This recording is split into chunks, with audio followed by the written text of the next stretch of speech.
అందరికీ వందనములు. బాగున్నారా? మంచిది. చిన్న ప్రార్థన చేసుకుందాం. పరిశుద్ధుడా మా తండ్రి, నీకు వందనాలు, స్తుతులు, స్తోత్రాలు ప్రభువా.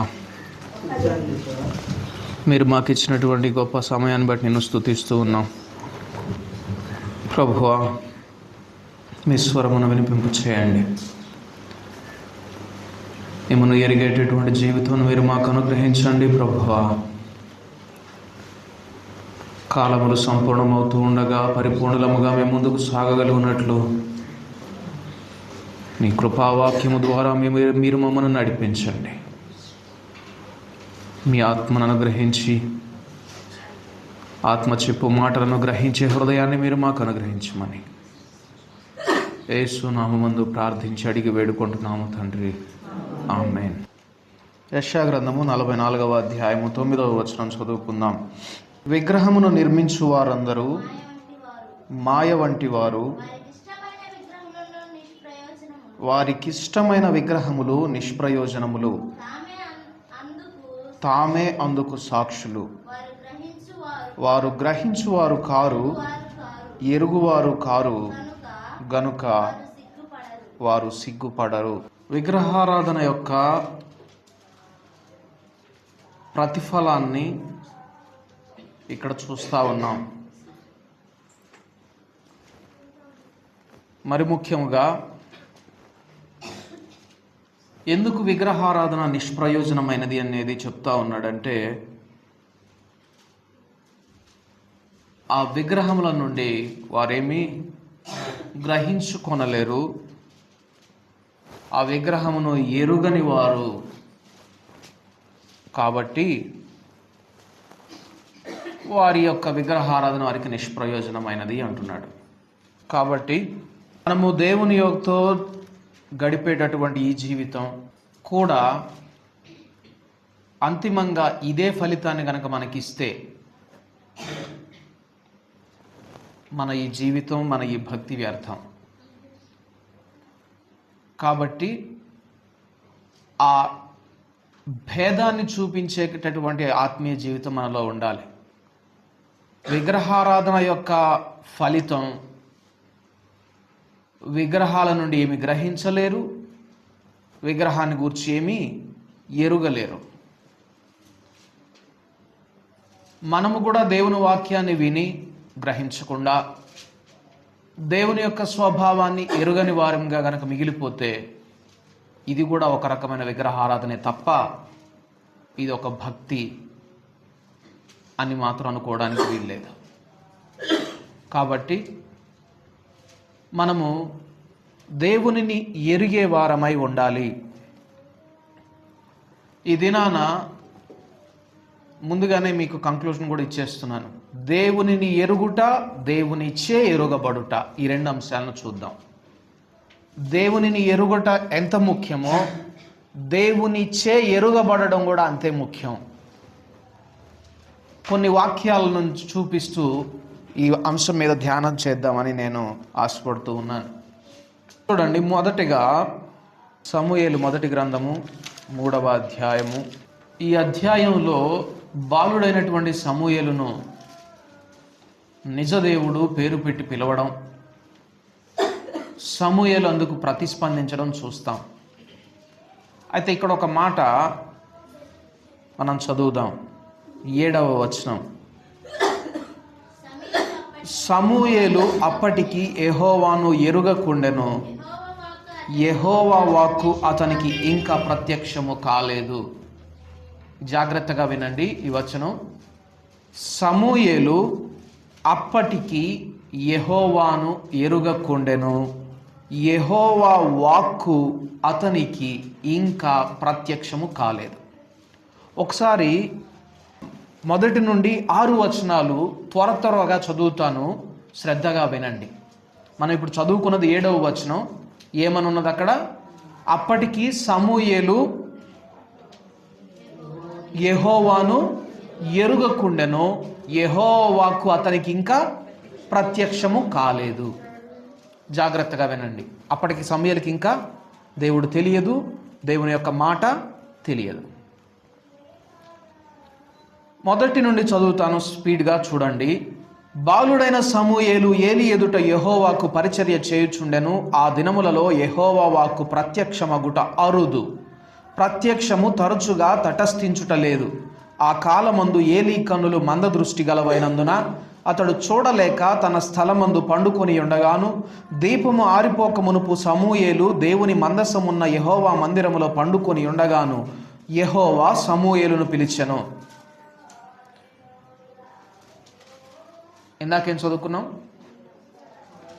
అప్పటికి సమూయేలుకు యెహోవా వాక్కు ప్రత్యక్షము కాలేదు. ఇక్కడ దేవుని వాక్కు వినబడిందా లేదా? సమూయేలుకు సమూయేలు అని పిలిచెను. యెహోవా సమూయేలును పిలిచెను. అతడు చిత్తమండి నేనున్నానని చెప్పి ఏలీ దగ్గరకు పోయి, నీవు నన్ను పిలిచితివి కదా, నేను వచ్చినానెను. అతడు, నేను పిలువలేదు, పోయి పండుకొమ్మని చెప్పగా అతడు పోయి పండుకొనెను.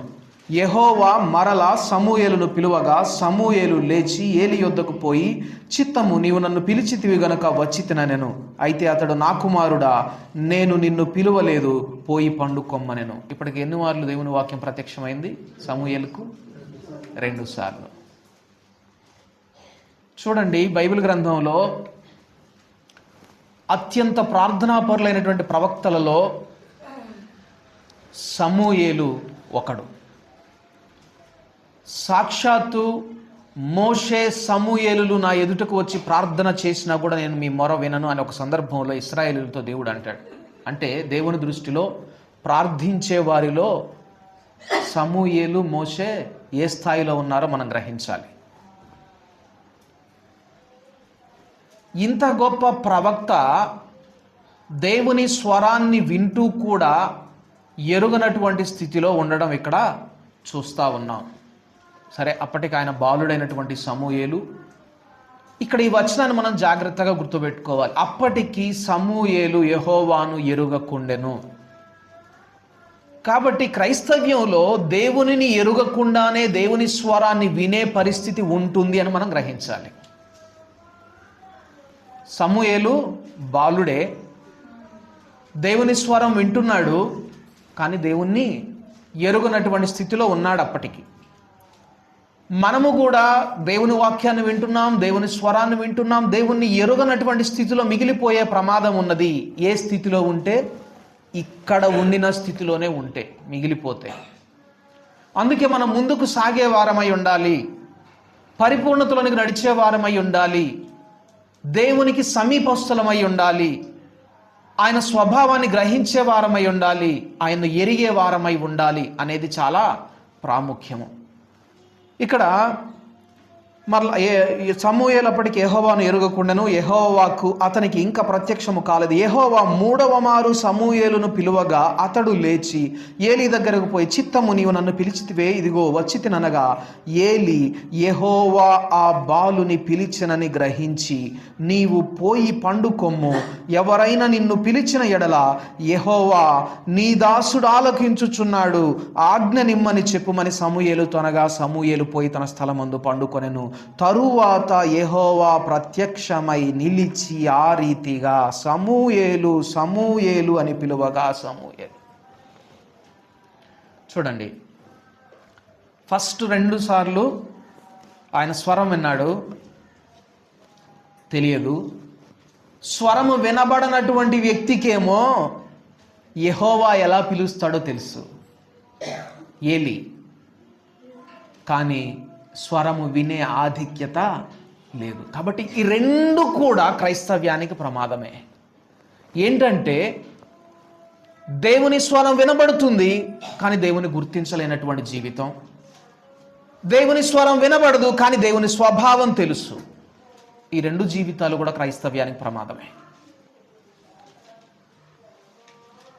కాబట్టి అయితే ప్రేమ కలిగినటువంటి దేవుడు సమూయేలు యొక్క ఇన్క్యాపబిలిటీ, సమూయేలుకు లేనటువంటి ఆ సామర్థ్యాన్ని చూచి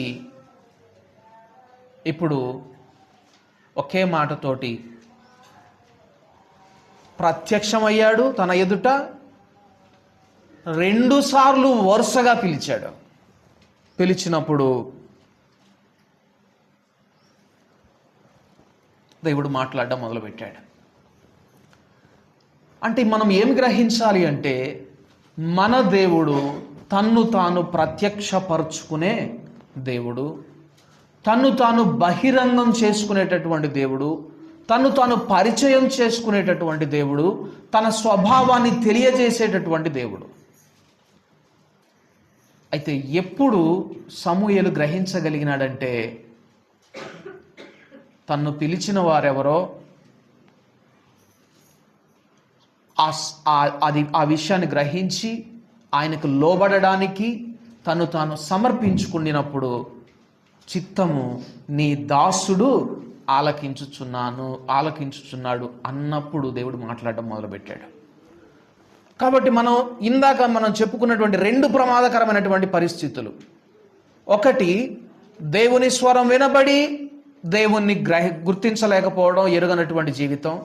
ఇంకొకటి దేవుని స్వరం వినబడదు కానీ దేవుని యొక్క స్వభావం తెలుసు. ఈ రెండు జీవితాల నుండి మనం సేవ్ అవ్వాలి, రక్షింపబడాలి, లేదా తప్పించుకోవాలటువంటి పరిస్థితి నుండి. అంటే ఏంటి అంటే, ఆయనకు దాసులం అవ్వడం. కాబట్టి ఇప్పుడు మీరందరూ దేవునికి దాసులు అవ్వడానికి సిద్ధంగా ఉన్నారా? సిద్ధపడిన వారు ఆమేన్ అని చెప్పండి. దేవునికి స్తోత్రం. ఎందుకంటే మనం ఇందాక చూసాం, విగ్రహారాధన చేసేవారికి విగ్రహంతో ఎటువంటి సంబంధం ఉండదు. విగ్రహారాధన వారికి నిష్ప్రయోజనమైంది. ఎందుకంటే విగ్రహం యొక్క స్థితిని వారు గ్రహించలేరు, విగ్రహాన్ని వారు ఎరుగలేరు. మనం కూడా అలాంటి నిష్ప్రయోజనమైనటువంటి భక్తి చేయకుండా ఉండాలి అంటే దేవుని గ్రహించాలి, దేవుని యొక్క స్వభావాన్ని గ్రహించాలి, దేవుని ఎరిగిన వారమై ఉండాలి. ఎందుకంటే ప్రత్యేకించి మనకు, ఎందుకంటే అది ప్రాముఖ్యం. దేవుని ఎరగడం, తీర్పు మొదట దేవుని ఇంట నుండి ప్రారంభమవుతుంది. అంతేకాదు, హెబ్రీలకు రాసిన పత్రిక 10వ అధ్యాయం 30వ వచనంలో ఒక మాట ఉంటుంది, చూద్దాం. హెబ్రీలకు రాసిన పత్రిక 10వ అధ్యాయము 30వ వచనం, 10:30. పగ తీర్చుట నా పని, నేనే ప్రతిఫలమిత్తుననియు, మరియు ప్రభువు తన ప్రజలకు తీర్పు తీర్చును అనియు చెప్పిన వానిని ఎరుగుదుము గదా. చూడండి ఏమంటున్నాడంటే, పగ తీర్చుకోవడం నా పని అంటూ అక్కడ ఆగి ఒక వాక్యాన్ని చూపిస్తా ఉన్నాడు. ఏమనంటే, ప్రభువు తన ప్రజలకు తీర్పు తీర్చును అనియు చెప్పిన వానిని ఎరుగుదుము కదా అంటున్నాడు. ఎవరికి తీర్పు తీరుస్తాడంట? జాగ్రత్తగా వినండి, అక్కడ ఆ వచనాన్ని జాగ్రత్తగా చూడండి. ప్రభువు లోకానికి, తనని ఎరుగనటువంటి వారికి, అన్యులకు తీర్పు అనే మాట ఉన్నది. అక్కడ ఎవరికి ఉంది? తన ప్రజలకు తీర్పు తీర్చును అనియు చెప్పిన వానిని ఎరుగుదుము కదా. జీవము గల దేవుని చేతిలో పడుట భయంకరము. అయితే మీరు వెలిగింపబడిన మీదట శ్రమలతో కూడిన గొప్ప పోరాటం సహించిన పూర్వపు దినములు జ్ఞాపకం. కాబట్టి తన ప్రజలకు దేవుడు తీర్పు తీర్చడానికి సిద్ధంగా ఉన్నాడు. మనము ఆయన ప్రజలమని చెప్పుకుంటూ ఆయన చేతిలో పడేటటువంటి స్థితిలో మన భక్తి మనల్ని నిలవబెడితే అంతకంటే భయంకరమైనటువంటి పరిస్థితి ఇంకోటి ఉండదు. అందుకే ఒక వాక్యాన్ని చూద్దాం. తమ క్రియల వలన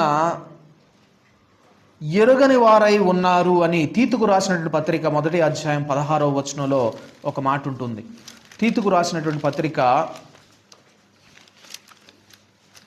1వ అధ్యాయము 16వ వచనం, దేవుని ఎరుగుదుమని వారు చెప్పుకొందురు గాని అసహ్యులను, అవిధేయులను, ప్రతి సత్కార్యము విషయము భ్రష్టులునయ్యుండి తమ క్రియల వలన ఆయనను ఎరుగమన్నట్టున్నారు. తమ క్రియల వలన ఆయనను ఎరుగమనువారు అంటున్నాడు. తమ దేవునిని ఎరిగిన వారు అని చెప్పుకుంటారు కానీ వారు తమ క్రియల వలన తమ దేవునిని ఎరుగనటువంటి వారు, ఎరుగని వారమని బహిరంగంగా చెప్పుకునేటటువంటి వారు అంటున్నాడు. దేవునిని ఎరుగకపోవడం ఏదో ఒక సామాన్యమైనటువంటి ఆషామాషి వ్యవహారం కాదు. ఇంకొక వాక్య భాగం నేను ఒకసారి మీకు చూపిస్తాను. సమూయేలు ప్రవక్త, ఆయన బాలుడు కాబట్టి దేవుడు తన్ను కనికరించాడు. ప్రవక్తలందరిలో, స్త్రీలు కనిన వారందరిలో, ప్రవక్తలందరిలో అగ్రగణ్యుడైనటువంటి బాప్తిస్మం ఇచ్చి యోహాను గురించి కూడా ఒక మాట ఉన్నది. ఒకసారి నేను మీకు చూపిస్తాను, చూడండి.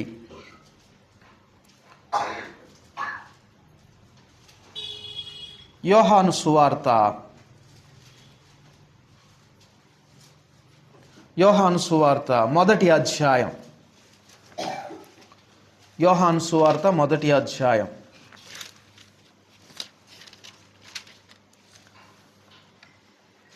31వ వచనం. నేను ఆయనను ఎరుగనైతిని. ఎవరు చెప్తున్నారు ఈ మాట? 29వ వచనంలో, మరునాడు యోహాను యేసు తన యొద్దకు రాగా చూచి, ఇదిగో లోక పాపమును మోసుకొని పోవు దేవుని గొర్రె పిల్ల, నా వెనుక ఒక మనుష్యుడు వచ్చుచున్నాడు, ఆయన నాకంటే ప్రముఖుడు గనుక నాకంటే ముందటివాడు ఆయనని నేను ఎవని గూర్చి చెప్పి తినో ఆయనే ఈయన, నేను ఆయనను ఎరుగా నైతిని. చూడండి, దేవునిని ఎరుగకపోవడం అనేది చాలా భయంకరమైనటువంటి స్థితి. అది ఆషామాషి వ్యవహారం కాదు. అదే మనం ఇందాక చూసాం తీతుకు రాసినటువంటి పత్రికలో. దేవునిని ఎరుగనటువంటి జీవితం అట దేవునికి అసహ్యమైనటువంటి జీవితం అట, అది భ్రష్టకరమైనటువంటి జీవితం అట. అదే అక్కడ చూస్తాం. దేవునిని ఎరుగుము అందురు గాని వారు అసహ్యులు, అవిధేయులు, భ్రష్టులు. కారణం తమ క్రియల వలన ఆయనను ఎరుగని వారు. దేవుని ఎరుగనటువంటి జీవితం అంటే ఆషామాషి జీవితం కాదు. అది దేవునికి అసహ్యమైనటువంటి జీవితం. అది ఒక మాటలో చెప్పాలంటే భ్రష్టకరమైనటువంటి జీవితం. కాబట్టి దేవుణ్ణి ఎరుగకపోవడం అనేది చాలా ప్రమాదకరమైనటువంటి స్థితి. మరి అక్కడ యోహాను భక్తుడు అంటున్నాడు, నేను ఆయన్ను ఎరుగనైతిని అంటున్నాడు. మళ్ళీ ఈ యోహాను భక్తుడు ఆషామాషి వ్యక్తి కాదు. ప్రవక్తలందరిలో అగ్రగణ్యుడు. స్త్రీలు కనిన వారందరిలో అంతకంటే గొప్పవాడికి ఎవరు లేరు. చూడండి ప్రియ సహోదరులారా, అది ఆ కాలములను దేవుడు చూచి చూడనట్టు ఉండిన కాలం. అది అజ్ఞాన కాలం.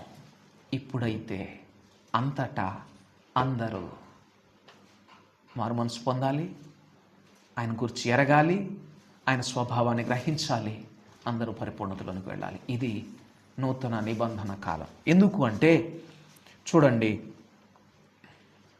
ఒక వచనాన్ని నేను మీకు చూపిస్తాను.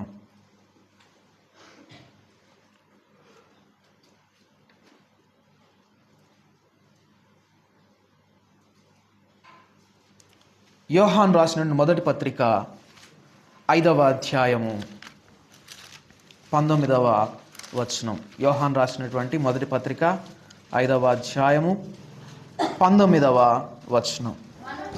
మనము దేవుని సంబంధులమనియు లోకమంతయు దుష్టిని యందున్నదనియు ఎరుగుదుము. 20వ వచనం. మనము సత్యవంతుడైన వానిని ఎరుగవలెనని దేవుని కుమారుడు వచ్చి మనకు వివేకం అనుగ్రహించి ఉన్నాడని ఎరుగుదుము. ఎందుకు బాప్తిస్మం ఇచ్చు యోహాను ఎరుగని వాడైనప్పటికీ ఎందుకు దేవుని దృష్టికి అసహ్యుడు కాలేదు, ఎందుకు భ్రష్టుడు కాలేదు, ఎందుకు అవిధేయుడు కాలేదు అంటే అప్పటికి యేసుక్రీస్తు అనుగ్రహించు వివేకము ప్రజలకు లేదు. దేవునిని ఎరిగేటటువంటి పరిస్థితి అప్పటికి లేదు. పూర్తిగా దేవుని గురించినటువంటి అవగాహన ప్రజలలో లేనటువంటి పరిస్థితి. అందుకే యేసు ప్రభు వారు వచ్చినప్పుడు ఒక మాట అన్నాడు, ఎవడునూ తండ్రిని చూడలేదు గాని తండ్రి కుడి పార్శ్వమందు కూర్చుండు ఆయన కుమారుడే ఆయనను బయల్పరచెను. క్రీస్తు బయల్పరిస్తే తప్పితే తండ్రిని ఎవరు తెలుసుకోలేనటువంటి పరిస్థితి. క్రీస్తు బయల్పరచడం కోసం వచ్చాడు ఈ లోకానికి, తండ్రిని పరిచయం చేయడం కోసం, తండ్రిని మనము ఎరిగేటట్లు చేయడం కోసం. క్రీస్తు మనకు వివేచన ఇవ్వడానికి వచ్చాడు. మరి అది మన జీవితాలలో సత్యమా అనేది నా ప్రశ్న. ఎస్, క్రీస్తు నాకు తండ్రిని పరిచయం చేయడానికి వచ్చాడు, ఆయనను నేను గ్రహించడానికి వచ్చాడు, ఆయన నేను ఎరిగిన వానిగా చేయడం కోసం వచ్చాడు. అది నేను అనుభవిస్తున్నాను ఇప్పుడు అని మనం సాక్ష్యం ఇవ్వగలుగుతున్నామా అనేది నా ప్రశ్న. ఎందుకంటే యేసు ప్రభు వారు వచ్చిన పని అదే. ఆయన మనలను విమోచించడం మాత్రమే కాదు, మన పాపాల నుండి. ఎవడును ఎన్నడును తండ్రిని చూడలేదు గాని ఆయన కుమారుడే ఆయనను బయలుపరచెను. ఆయన్ను చూచేటటువంటి వివేచన ఇవ్వడం కోసం కూడా వచ్చాడు యేసు ప్రభు వారు. మరి నేను దేవుణ్ణి చూచేటటువంటి వివేచన, దేవునిని ఎరిగేటటువంటి జీవితము, దేవుని యొక్క స్వభావాన్ని గ్రహించేటటువంటి జీవితం నాలో ఉన్నది అని మనము సాక్ష్యం ఇవ్వగలిగిన వారమైతేనే ఆ వాక్యం మన జీవితంలో సత్యం. లేనట్లయితే అది ఒక అబద్ధం అవుతుంది, లేదా మన రక్షణన్న తప్పుగా ఉండి ఉంటుంది.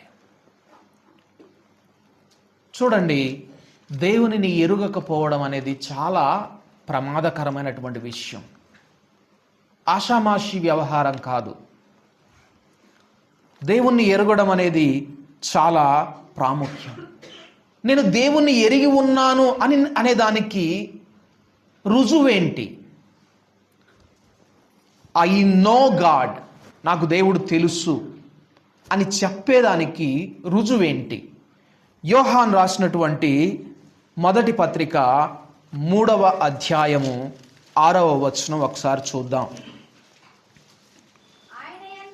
ఆయన యందు నిలిచి ఉండు వాడెవడును పాపము చేయడు, పాపము చేయువాడెవడును ఆయనను చూడను లేదు, ఎరుగను లేదు.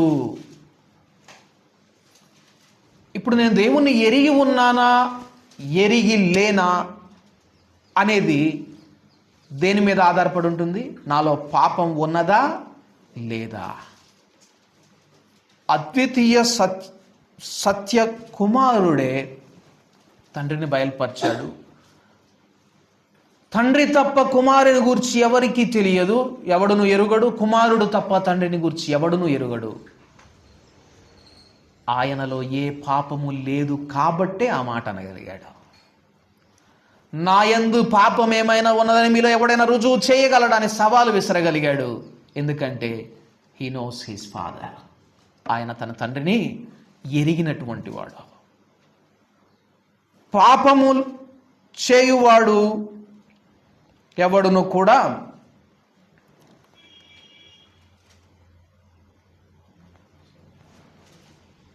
ఆయనను చూడలేదు, ఎరుగలేదు. మనము దేవుని ఎరిగిన వారమైతే మనలో పాపము ఉండకూడదు. ఇప్పుడు మనల్ని మనం ఒకసారి యాత్రికుని ప్రయాణంలోనికి తీసుకొని వెళదాం. యాత్రికుని ప్రయాణంలో ఈ యాత్రికుడు అనేక కష్టాలు పడి, అనేక సవాళ్ళు ఎదుర్కొని, అనేక శ్రమలు పొంది, కష్టాలు పడి, బాధలు పడి పరలోకపు గవిని దగ్గరికి వెళ్తాడు. ఇంకొక వ్యక్తి దాన ధర్మాలు, నీతి క్రియలు జరిగిస్తూ అతను కూడా అక్కడికి వెళ్తాడు. వెళ్ళినప్పుడు పరలోకం దగ్గరికి వెళ్ళగానే, ఆ ద్వారం దగ్గరికి వెళ్ళగానే ఇదిగో నేను వచ్చాను, తలుపు తీయండి అని చెప్పినప్పుడు పైనుండి ఒక స్వరం వినబడుతుంది. వేర్ ఈజ్ యువర్ సర్టిఫికేట్ అని అడుగుతాడు. అంటే నీ సర్టిఫికేట్ ఏది అని అడిగినప్పుడు ఈ యాత్రికుడు శిలువ దగ్గర తన పాపభారానంతా దించి వేసుకున్నప్పుడు, ఇదిగో నా రక్తం వలన నీవు ఈరోజు విమోచింపబడి ఉన్నావు, ఇక మీదట నీ పాపములు నేను ఎన్నడూ జ్ఞాపకము చేసుకొనను, నిన్ను నేను రక్షించి ఉన్నానని ఒక సర్టిఫికేట్ ఇస్తాడు దేవుడు. ఈ దాన ధర్మాలు నీతిక్రియలు చేసిన వానికేమో ఆ అనుభవం ఏమీ లేదు. శిలువ దగ్గరకు వచ్చి దేవుని యొద్ద పాపక్షమాపణ పొందుకున్నటువంటి అనుభవం లేదు. ఏదో సత్క్రియలు చేసుకుంటూ ముందుకు వచ్చాడు. అతడు కూడా పరలోకపు గుమ్మం దగ్గరకు వచ్చాడు. అప్పుడు నీ సర్టిఫికేట్ ఏది అని అడిగితే, సర్టిఫికేటా, అట్లాంటిది ఏది నా దగ్గర లేదే అంటాడు. వాడిని తీసుకొని వాడికిని వాడి అధిపతులకును కాచి ఉంచినటువంటి ఆ అగ్ని గుండంలో పడవేయండి అనే స్వరం వినబడుతుంది. అతను అక్కడి నుంచి అక్కడే చీకటిలో అంధకారంలో అగ్నిగుండంలో పడిపోతాడు. ఈ యాత్రికుడు సర్టిఫికేట్ చూపించగానే డోర్ ఓపెన్ అవుతుంది. పరలోకంలోనికి అడుగు పెడతాడు. భళా నా కుమారుడా, సృష్టి ఆరంభం నుండి నీ కొరకు సిద్ధపరిచి ఉంచినటువంటి ఈ రాజ్యాన్ని స్వతంత్రించుకో అనే స్వరం వినబడుతుంది. అంతటితో ఎండ్ అయిపోతుంది యాత్రికుని ప్రయాణం. ఇప్పుడు మనల్ని మనం ఒకసారి అక్కడ తీసుకొని వెళ్దాం, ఆ పరలోకపు గవిని దగ్గరికి. సపోజ్ ఆ యాత్రికుడు అటు ఇంకొక వ్యక్తి ఉండినటువంటి ప్లేస్లో. ఇప్పుడు వేర్ ఈజ్ యువర్ సర్టిఫికేట్ అని మనల్ని కూడా అదే ప్రశ్న వేశాడు అనుకున్నాం. నీవు ఆయన ఎరిగావు అన్నదానికి రుజువేంటి అని అడిగినప్పుడు ఏం చూపించగలం? యేసుప్రభు వారిని కూడా అదే ప్రశ్నలో నిలవబెడితే యేసుప్రభు గారు అన్నారు, నా యందు పాపం ఏమైనా ఉన్నదని ఎవడైనా రుజువు చేయగలడా అని ఛాలెంజ్ విసరగలిగాడు. మరి మనం అటువంటి సవాలు విసరగలిగినటువంటి క్రైస్తవులం అయ్యామా? నా యందు ఏ పాపము లేదు, నేను పాపము చేయడం లేదు, పాపము నాలో లేదు అని చెప్పగలిగినటువంటి సర్టిఫికేట్ పొందుకున్నామా మనం? ఆయనను చూచువాడు ఎన్నడూ పాపము చేయడు, ఆయనను ఎరిగిన వాడు ఎన్నడూ పాపము చేయడు. ఆయన ఎరిగిన వానిలో పాపం ఉండదు. అందుకే దేవునిని ఎరుగడం అనేది చాలా ప్రాముఖ్యమైనటువంటి విషయము. మనము దేవునిని ఎరిగి ఉన్నామని చెప్పుకుంటూ ఆయన ఎరుగనట్లుగా మన క్రియలుంటే అంతకంటే భ్రష్టమైనటువంటి విశ్వాస జీవితం ఇంకొకటి ఉండదు. అంతకంటే అసహ్యమైనటువంటి జీవితం దేవునికి ఇంకొకటి ఉండదు. కాబట్టి మనము దేవుని ఎరిగినటువంటి వారమై ఉండాలి. అది చాలా ప్రాముఖ్యము. దేవునిని ఎరుగకపోవడానికి మనం కారణం ఏంటో చూసాం. ఇప్పుడు ఒకటి, దేవునితో ఫ్రీక్వెంట్ కమ్యూనికేషన్ లేకపోవడం. సమూయేలుకు అప్పటిదాకా దేవుని యొక్క ప్రత్యక్షత లేదు. అదే మొట్టమొదటిసారి కాబట్టి గుర్తించలేకపోయాడు. తరువాత సమూయేలు దేవునితో కంటిన్యూస్ కనెక్షన్, నిరంతరమైనటువంటి సంబంధం సమూయేలుకున్నది. అందుకే అభిషేకించడానికి పోయినప్పుడు వెంటనే ఇన్స్ట్రక్షన్స్ వచ్చేసినాయి ఆయనకి పైనుంచి. ఇతడు కాదు నేను ఏర్పరచుకున్నది, ఇతడు కాదు నేను ఏర్పరచుకున్నది, ఇతడు కాదు నేను ఏర్పరచుకున్నది. అంత క్విక్గా దేవుణ్ణి ఎరిగినటువంటి వ్యక్తికి ఎలా మారిపోయాడంటే సమూయేలుకు దేవునితో నిత్యము కనెక్షన్ ఉన్నది, కంటిన్యూస్ కనెక్షన్ ఉంది, నిరంతరమైనటువంటి సంబంధం ఉన్నది. అది బ్రేక్ కాలేదు. మనము కూడా దేవుణ్ణి ఎరిగినటువంటి వారముగా మారాలి అంటే, మనలో పాపం లేని వారముగా మనం మారాలి అంటే, అందుకే సమూయేలు అంటాడు, నేనైతే మీ నిమిత్తం ప్రార్థన చేస్తాను, మీ నిమిత్తం నేను ప్రార్థన చేయకపోతే అది నాకు పాపం. పాపం అంటే ఏంటో క్లియర్గా అవగాహన కూడా వచ్చేసింది. కారణం దేవుణ్ణి ఎరిగినటువంటి వ్యక్తి.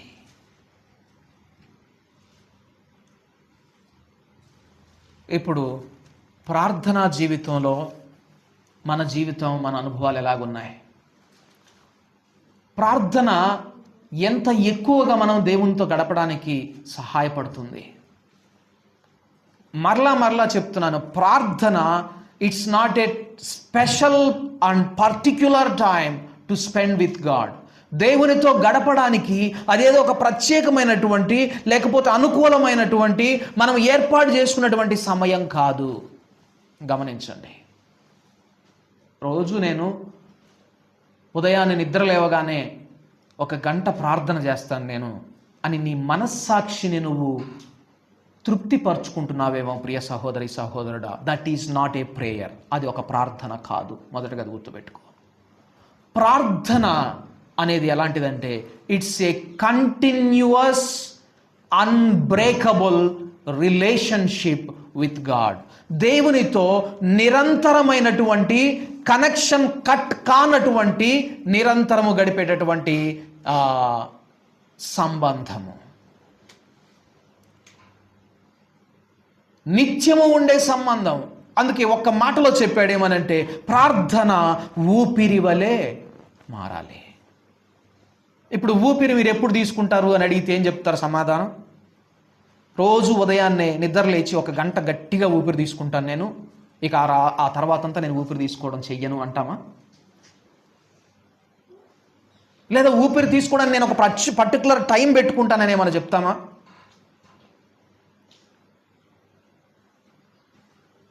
నేను నిరంతరం ఊపిరి తీసుకుంటుంటేనే నేను జీవిస్తున్న ప్రాణిని. నువ్వు నిరంతరం ప్రార్థించే అనుభవంలోకి వెళితేనే నీవు నిజమైనటువంటి దేవుణ్ణి ఎరిగినటువంటి విశ్వాసివి, క్రైస్తవుడు. ఇక్కడ సమూయేలు మీ నిమిత్తం నేను ప్రార్థన చేయకపోతే అది నాకు పాపమగును అన్న మాటకు అర్థం ఏంటో తెలుసా? మీ నిమిత్తం ఏ క్షణానైతే నేను ప్రార్థన చేయడం ఆపేస్తానో ఆ క్షణాన్ని నేను పాపం చేసినట్టు. అంటే ఇశ్రాయేల్ కోసం ఎంత భారంగా ప్రార్థన చేశాడు చెప్పండి. ఇప్పుడు సమూయేలు 24 గంటలు 7 రోజులు.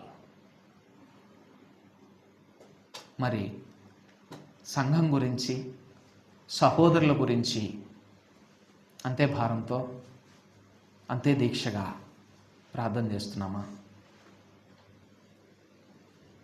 చూడండి, మనము దేవుని సన్నిధికి రావడానికే భయపడేటటువంటి పరిస్థితులు ముందు రాబోతూ ఉన్నాయి. క్రైస్తవుడు అటువంటి స్థితిలో కూడా ధైర్యంగా నిలవబడడానికే పిలువబడినటువంటి వాడు. యేసు ప్రభు వారు అన్నారు, మీరు రాజుల ఎదుటను అధిపతుల ఎదుటను నిలవబడవలసి వస్తుంది. అక్కడ ఏం మాట్లాడాలా, ఏం సమాధానం చెప్దామా అని మీరేమీ టెన్షన్ పడవద్దు. ఆ క్షణమందే నేను మీకు మాటను అనుగ్రహిస్తానన్నాడు. క్రైస్తవుడు ధైర్యంగా ఏం మాట్లాడాలో, ఏం అడుగుతాడో, ఏమి సమాధానం చెప్పాలో అని చింతే లేకుండా ఎవరి ముందు నిలువబడేటటువంటి వాడో తెలుసా? రాజుల ఎదుట, అధిపతుల ఎదుట. క్రైస్తవుడు భయపడకూడదు. క్రైస్తవుడు ధైర్యం కలిగినటువంటి వాడై ఉండాలి. నువ్వు దేవుని ఎదుట నిర్దోషివిగా గనుక ఉంటే, దేవుని ఎరిగినటువంటి వ్యక్తివిగా గనుక ఉంటే దేవుని నా స్థితిలో ఉంచుతాడు. కాబట్టి దేవుని వెంబడించడానికి ధైర్యంగా, ఉత్సాహంగా ఇంకా ముందుకు ఉత్తేజంతో ముందుకు సాగుదాం. భయపడకుండా, సిగ్గుగా, లేకపోతే భయపడుతూ, సిగ్గుపడుతూ, అదొక అవమానం అనుకుంటూ దేవుని వెంబడించొద్దు. You are called to stand before the kings and the masters of this world. రాజుల ఎదుట, ఈ లోకాధికారుల ఎదుట నువ్వు నిలువబడడానికి పిలువబడినటువంటి వాడు.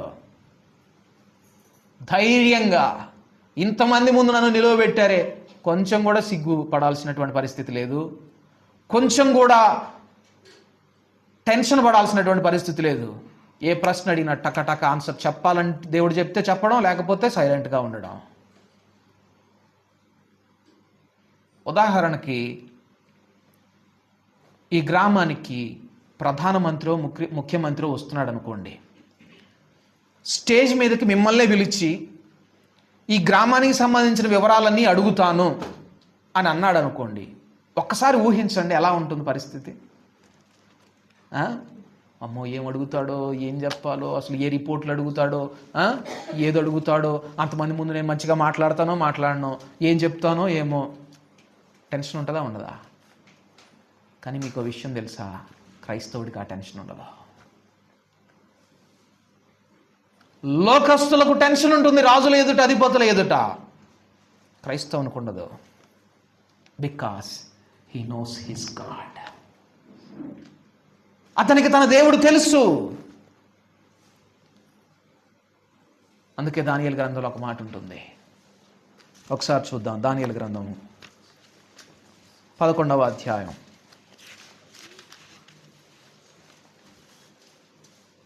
32వ వచనంలో 2వ భాగం.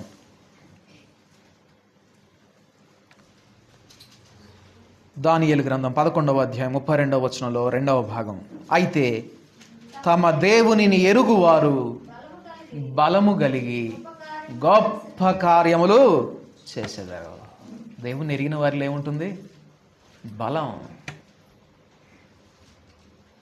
ఇప్పుడు దానికి వ్యతిరేక పదంగా ఆలోచన చేద్దాం.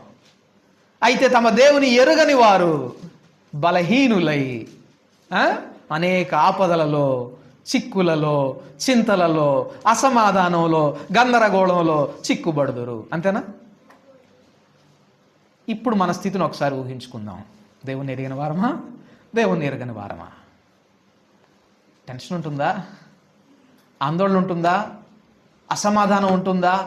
గందరగోళం ఉంటుందా కుటుంబ జీవితంలో? దాని అర్థం ఏంటో తెలుసా? You don't know God. నువ్వు దేవుణ్ణి ఎరుగని వ్యక్తివి. దేవుణ్ణి ఎరిగిన వారు బలము కలిగిన వారై ఉంటారు, గొప్ప కార్యములు చేసేవారై ఉంటారు, గొప్ప అధిపతులు ఎదుట నిలవబడేటటువంటి వారై ఉంటారు ధైర్యంగా. సరే, ఇదంతా దేవుణ్ణి ఎరిగినటువంటి జీవితం. కాబట్టి ఇప్పుడు ఇంతకీ దేవుణ్ణి ఎరిగిన జీవితం చాలా ప్రాముఖ్యమా కాదా? చాలా అవసరం, ప్రాముఖ్యం. అయితే ఇంకొక స్టెప్ ముందుకు వేయాలి మనం. మీరు సంపూర్ణులు అవ్వడానికి సాగిపోండి అన్నాడు కాబట్టి ఇక్కడే ఆగిపోకూడదు. ఇక దేవుణ్ణి ఎరిగినటువంటి జీవితంలోనే ఆగిపోకూడదు. ఒక వచనాన్ని నేను మీకు చూపిస్తాను. ఎందుకంటే దేవుణ్ణి ఎరుగడం ఎంత ప్రాముఖ్యమో, ఎరుగకపోవడం ఎంత నాశనమో మనం చూసాం కదా. అపవాది కూడా చెప్తాడు, నేను కూడా ఎరుగుదును అని ఒక మాట. ఒకసారి చూద్దాం. అపోస్తలుల కార్యములు 19వ అధ్యాయము 15వ వచనంలో ఒక మాట ఉంటుంది చూడండి. అపోస్తలుల కార్యములు 19వ అధ్యాయము 15వ వచనం. అందుకు ఆ దయ్యము, నేను యేసును గుర్తెరుగుదును, పౌలును కూడా ఎరుగుదును, కానీ మీరెవరని అడగగా. చూడండి, దయ్యం ఏమని చెప్తుంది? నేను కూడా తెలుసు, నాకు కూడా తెలుసు యేసు, నాకు కూడా తెలుసు పౌలు ఎవడో, యేసు ఎవరో నాకు కూడా తెలుసు. ఇప్పుడు మన గురించి కూడా అదే సర్టిఫికెట్ వస్తుందేమో. కాబట్టి దేవుణ్ణి ఎరిగిన జీవితంతోనే సంతృప్తి పడితే something there is missing in your life. నీ జీవితంలో ఏదో లోటు ఉన్నది. నువ్వు సంపూర్ణతలోనికి వెళ్ళాలంటే there is another step you need to go. ఇంకొక అడుగు ముందుకేయాలి. అది ఏంటంటే ఇందాక చెప్పుకున్నాను టైటిల్లోనే, ఆయన చే ఎరుగబడడం. ఇప్పటిదాకా ఆయన ఎరుగడం గురించి చూసాం. ఇప్పుడు ఆయన చే ఎరుగబడడం ఏంటో చూద్దాం. నేను త్వరగా కంప్లీట్ చేయడానికి ప్రయత్నం చేస్తాను. కొరింథీయులకు రాసిన మొదటి పత్రిక 13వ అధ్యాయము 12వ వచనం. కొరింథీయులకు రాసిన మొదటి పత్రిక 13వ అధ్యాయము 12వ వచనం. ఇప్పుడు అద్దములో చూచినట్టు సూచనగా చూచుచున్నాము. అప్పుడు ముఖాముఖిగా చూతుము.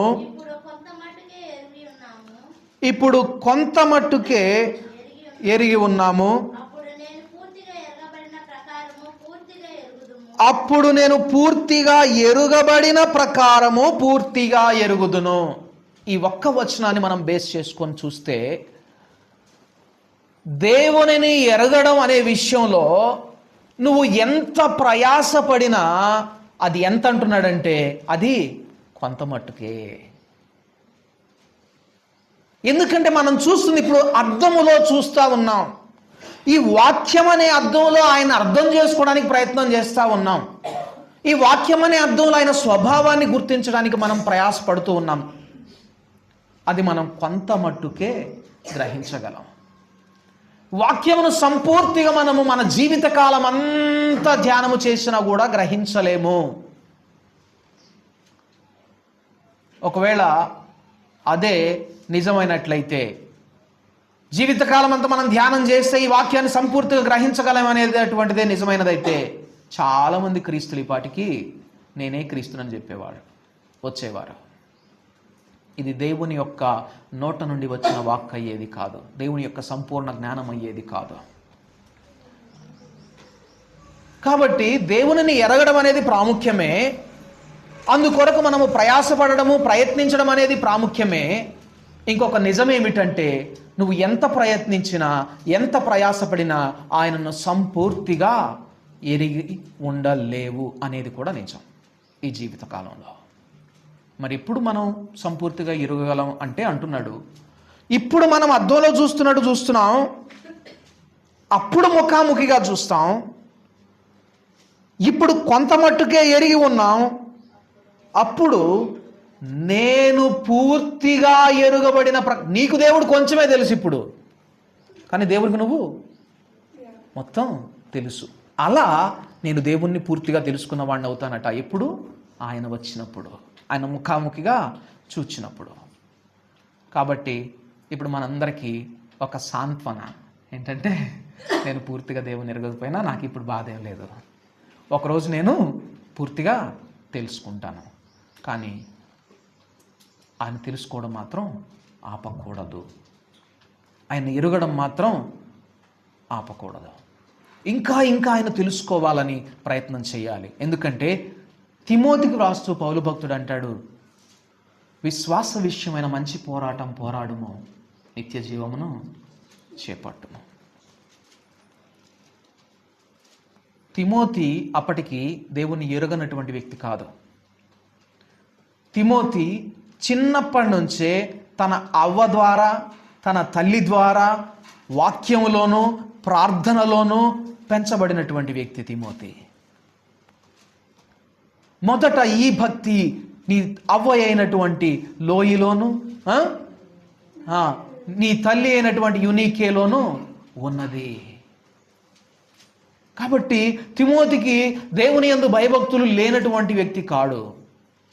తిమోతికి దేవుని గూర్చినటువంటి వాక్యం గ్రహించలేనటువంటి వ్యక్తి కాడు. ఇంకా పైగా పౌలుకు నమ్మకమైనటువంటి సహా దాసుడు, పౌలుతో పాటు సువార్త చేస్తున్నటువంటి వ్యక్తి, పౌలు ప్రయాణాల్లో పౌలుతో పాటుగా ప్రయాణిస్తున్నటువంటి వ్యక్తి, అన్ని విషయాల్లో పౌలుతో సహానుభవం కలిగినటువంటి వ్యక్తి. ఆ తిమోతితో అంటున్నాడు, నా కుమారుడా తిమోతి, విశ్వాస విషయమైన మంచి పోరాటం పోరాడు, నిత్య జీవం చేపట్టు అన్నాడు. ఇప్పుడు నిత్య జీవం అంటే ఏంటి? మీకు వాక్యంతోనే చెప్తాను. అద్వితీయ సత్యదేవుడు అయిన నిన్నును, నీవు పంపిన క్రీస్తును ఎరుగుటయే నిత్య జీవం. అంటే ఇప్పుడు ఇండైరెక్ట్గా తిమోతితో ఏమంటున్నాడు? విశ్వాస విషయమైన మంచి పోరాటం పోరాడు, యేసుక్రీస్తును ఎరుగు. ఇప్పుడు తిమోతికే అంత అవసరమైందంటే మనకి ఖచ్చితంగా అవసరం ఉందో లేదో మనమే గ్రహించాలి. కాబట్టి దేవుని ఎరిగినటువంటి జీవితం మనకులో చాలా ప్రాముఖ్యం. ఇంకా ఆయన్ను గూర్చిన స్వభావాన్ని మనం గ్రహిస్తూ ముందుకు సాగడం అనేది అంతం వరకు మనం చేయవలసినటువంటి ప్రక్రియ. There is no full stop for it. దానికి మనం ఫుల్ స్టాప్ పెట్టడానికి లేదు. నేను తెలుసుకున్నాను ఇంతవరకు, ఇక చాలు అనడానికి లేదు. దేవుని యొక్క స్వభావాన్ని ఇంకా మనము గ్రహిస్తూ ముందుకు వెళ్ళాలి. అయితే ఇంకొక విషయంలో మనము చాలా జాగ్రత్త కలిగి ఉండాలి. ఏంటంటే దేవునిచ్చే ఎరుగబడిన వారమై ఉండాలి. గలతీయులకు రాసిన పత్రిక 4వ అధ్యాయం 9వ వచనంలో కూడా, ఇప్పుడు మీరు దేవునిని ఎరిగిన వారును మరి విశేషముగా దేవుని చేత ఎరుగబడిన వారై ఉన్నారు గనుక. ఏమంటున్నాడు? మరి ముఖ్యంగా ఏంటంటే, మీరు దేవుని ఎరిగిన వారు అనే దాని మీద ముఖ్యంగా అని చెప్పట్లా. దేనికి నొక్కి చెప్తున్నాడు? మీరు దేవునిచ్చే ఎరుగబడిన వారు అంటున్నాడు. దేవునిచ్చే ఎరుగబడిన వారు గనుక బలహీనమైనవి నిష్ప్రయోజనమైనవియునైన మూలపాఠముల తట్టు మరలా తిరుగనేలా, మునుపటి వలె మరలా వాటికి దాసులై ఉండగోరనేలా అని, మరలా మీరు లోకంలో పడతారు ఎందుకు, మరలా ఎందుకు ఈ వ్యర్థత్వాన్ని అనుసరిస్తారని చెప్పని చెప్తా ఉంటాడు అక్కడ. సరే, నా పాయింట్ ఏంటంటే ఇక్కడ ముఖ్యముగా దేవునిచ్చే ఎరుగబడిన వారై ఉన్నారు అన్నాడు. ఇది ఎందుకు చాలా ప్రాముఖ్యమైనటువంటిది? దేవునిని ఎరుగడం కంటే ప్రాముఖ్యమైనటువంటిది ఎందుకు క్రైస్తవునికి? క్రైస్తవ జీవితం అనేది, క్రీస్తుతో జీవితం అనేది ఒక భర్తకు ఒక భార్యకు ఉండినటువంటి సంబంధం అని బైబిల్ చెప్తా ఉన్నది. ఇప్పుడు నేను మిమ్మల్ని అందరూ, వివాహమైనటువంటి మిమ్మల్ని అందరినీ ఒక ప్రశ్న వేస్తాను. మీకు మీ భర్త గూర్చి 100% తెలుసు అని చెప్పుకోవడం మీకు గర్వంగా ఉంటుందా? నా భర్తకు నా మంచి చెడ్డలు, నా ఇష్టాయిష్టాలు, నా అభిరుచులు తెలుసు అని చెప్పుకోవడం, 100% తెలుసు అని చెప్పుకోవడం గర్వంగా ఉంటుందా? చెప్పండి. అర్థమైందా? నాకు నా భర్త గురించి మొత్తం తెలుసు అని చెప్పడం అనేది మీకు గొప్ప గర్వంగా ఉంటుందా? లేకపోతే నా భర్తకు నా గురించి మొత్తం తెలుసు, నేను ఎంత కష్టపడుతున్నానో ఆయనకు తెలుసు, నేను ఆయన ఎంత ప్రేమిస్తున్నానో ఆయనకు తెలుసు, నా బాధ ఏంటో ఆయనకు తెలుసు, అందుకే ఆయన నన్ను నిర్లక్ష్యం చెయ్యడు అని చెప్పుకోవడంలో మీకు గొప్ప ఆనందం ఉంటుందా? చెప్పండి. ఈ రెండు విషయాలు దేంట్లో ఉంటుంది? మొదటి దాంట్లోనూ, రెండవ దాంట్లోనూ? రెండవ దాంట్లో ఉంటుంది. రేపు పరలోకానికి వెళ్ళిన తర్వాత,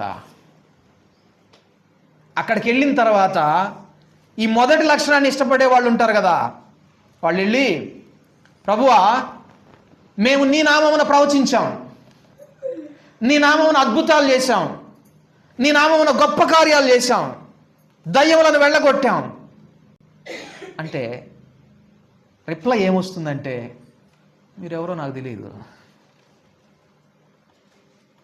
మీరెవరో నాకు తెలియదు. అప్పుడు ఎట్లా ఉంటుంది? అంతమంది ముందు అసలు మీరెవరో నాకు తెలియదు అనే మాట అనగానే ఇంకంతకు మించినటువంటి అవమానం ఏమైనా ఉంటుందా? అక్కడ ఇంకొక రెండవ లక్షణాన్ని ఇష్టపడిన వాళ్ళు ఉన్నారు. వాళ్ళు రాగానే, మీరు నాకు తెలుసు, మీరు నాకు తెలుసు, రండి, నా పక్కనే ఉండండి, నాతో కూడా కూర్చోండి, భుజించండి. అయ్యో, మేము ఎప్పుడు తెలుసయ్యా నీకు? నీ క్రియలు నాకు తెలుసు. చూడండి, మన యొక్క ప్రతి సత్కార్యము దేవునిచే ఎరుగబడినదైతే అదే మనకు గొప్ప భాగ్యం. పరలోకంలో మనము దేవుని కొరకు పడిన ప్రయాస కాదు మనకిచ్చే సర్టిఫికేట్, మనకు దొరికే గొప్ప ఆధిక్యత అది కాదు. మనము ఎంతగా దేవునిచే ఎరుగబడిన వారము అనేదే గొప్ప ఆధిక్యత. కాబట్టి ఇక మీదట మన ప్రార్థన ఇలా మారాలని నేను ఆశపడుతున్నాను. ప్రభువా, నేను ఎంత ప్రయాసపడ్డాననేది కాదు, ఎంతగా నీచే నేను తెలుసుకొనబడ్డాను, నువ్వు ఎంత బాగా నన్ను ఎరిగిన వాడవు, నువ్వు ఎంతగా నన్ను గ్రహించినటువంటి వాడవు, నా స్వభావం నీకెంత తెలుసు, నా క్రియలు నీ ఎదుట ఉంటున్నాయా, నాకు కావాల్సింది అదేనయ్యా. పరలోకంలో నాకు నేను సెల్ఫ్ డబ్బా కొట్టుకునే వ్యక్తిగా నేను ఉండకూడదు. పరలోకంలో నువ్వు నన్ను గూర్చి సర్టిఫై చేయాలి. నువ్వు నన్ను గూర్చి, నా కుమారుడా, నా కుమార్తె, నా ప్రియురాలా అని నన్ను పిలిచి, ఇదిగో నువ్వు ఇంత ప్రయాసపడ్డావు నా కోసం, నువ్వు నా కొరకు ఇంతగా కష్టపడ్డావు, ఇంతగా సహనాన్ని చూపించావు, నన్ను ఇంతగా వెంబడించావు అని ఒక్క సర్టిఫికెట్ ఇస్తే చాలయ్యా. ఆ ఒక్క మాట కోసమే నేను ఈ క్రైస్తవ జీవితాన్ని జీవిస్తున్నాను అనే ప్రార్థనగా మారాలని పరిశుద్ధాత్మని ప్రేరణతో మిమ్మల్ని అందరినీ కూడా బ్రతిమాలుతున్నాను. దేవుని చేరుగబడిన వారమేనా? మొదటగా దేవుని ఎరిగిన వారమా? ఇఫ్ సో అయితే దేవుని చేరుగబడిన వారం కూడా అయ్యామా? ప్రార్థన చేసుకుందాం. మా పరమ తండ్రి, మా ప్రభువా, వారు తమ దేవుణ్ణి ఎరిగిన వారయ్యుండి తమ క్రియల వలన ఎరుగని వారైనట్టున్నారు. అటివారు ఆయనకు అసహ్యులు, అవిధేయులు, భ్రష్టులు. అయ్యా, మేము నిన్ను ఎరిగిన వారమని చెప్పుకుంటూ మా క్రియలలో నిన్ను చూపించకపోతే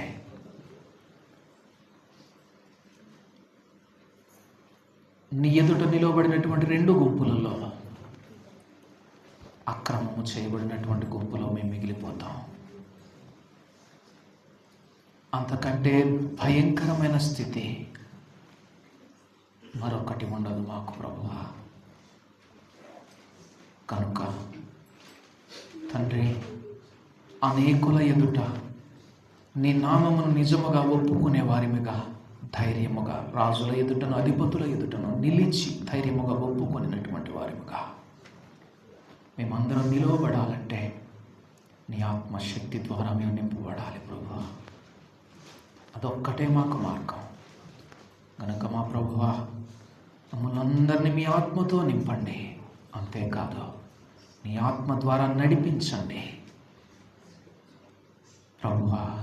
మేము క్రీస్తు పోలికలో నడవగలగడానికి నీ కృపను మా పట్ల విస్తరింపచేయమని యేసు నామమునందు ప్రార్థించి అడిగి వేడుకుంటున్నాము తండ్రి. ఆమేన్.